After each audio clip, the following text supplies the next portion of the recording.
So I want to talk about cameras today. If you're going to be doing mobile videos and that kind of thing, which I do those too as well on another channel, I've found that if you're on Amazon and you're looking through the sports cameras and stuff, that you're going to, obviously the GoPros are going to be expensive and they're going to be the highest quality for something that's going to be somewhat mobile. But if you go too cheap on your cameras, you're going to find out that they lock up or they overheat or the batteries aren't all that good or several different things. One of the very first cameras I ended up getting was these Vanskys, okay?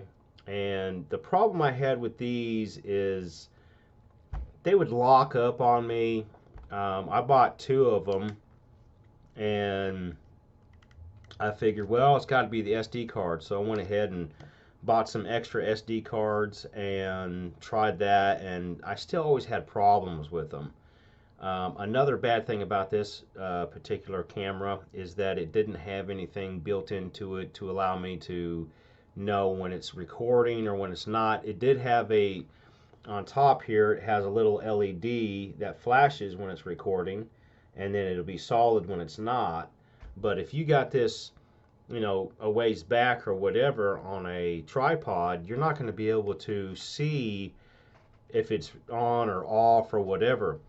So these particular ones here, they don't actually talk to you. They don't say recording start, recording stop, or that sort of thing. They are remote control. Don't go too cheap when it comes to your cameras, because these were, I think, $40, I think, something like that.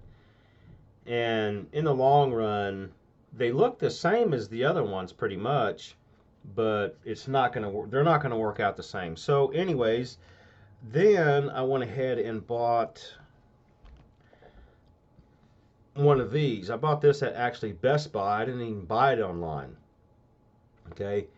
Now the problem with this one is actually it's a fairly decent camera. It's well built. It's kind of like got a aluminum or probably aluminum case. It seems to be pretty good. It's got these little screws in it, so it's not cheap plastic. And the actual video quality is pretty good. Seems to be a fairly decent camera for the most part. This here opens up nice. You can see there's a little bit of metal in there and stuff. But the problem is with the battery.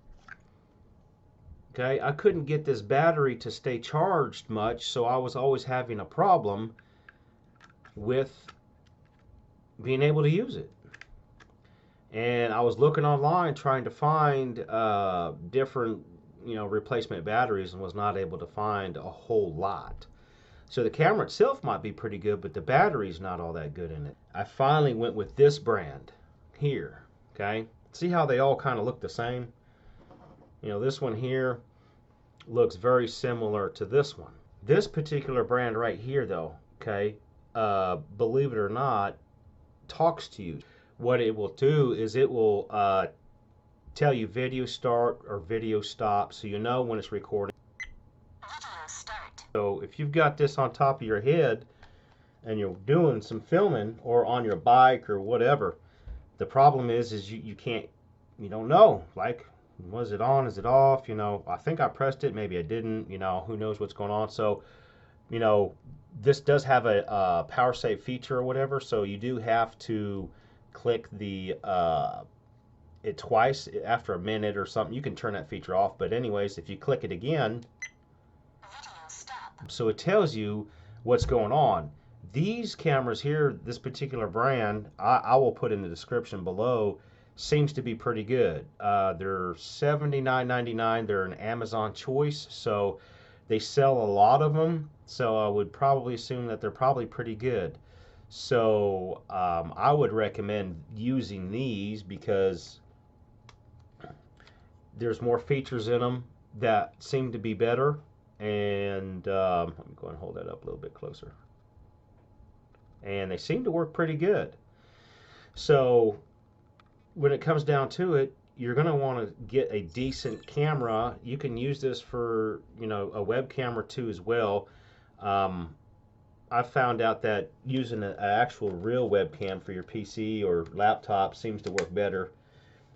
And what I have for what I'm currently using right now, as you're watching this, I'm using a Logitech. It's a C920 1080p, and it seems to work really good.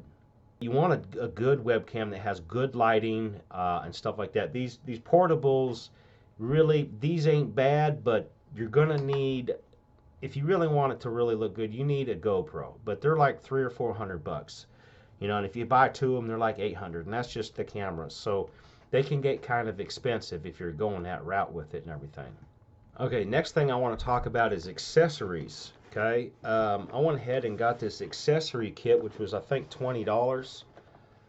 Okay, and it comes with just about everything you need. It comes with a headband. It comes with one of these selfie stick where you put your camera on there, and this thing extends out quite a ways. Let me show you some of the other things in here. This one over here is for the pool, for float.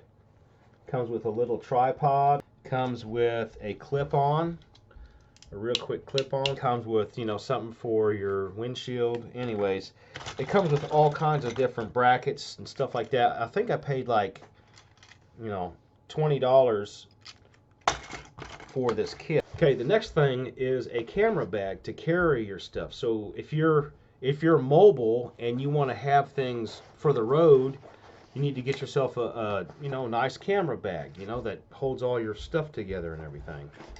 All right. So those will help you.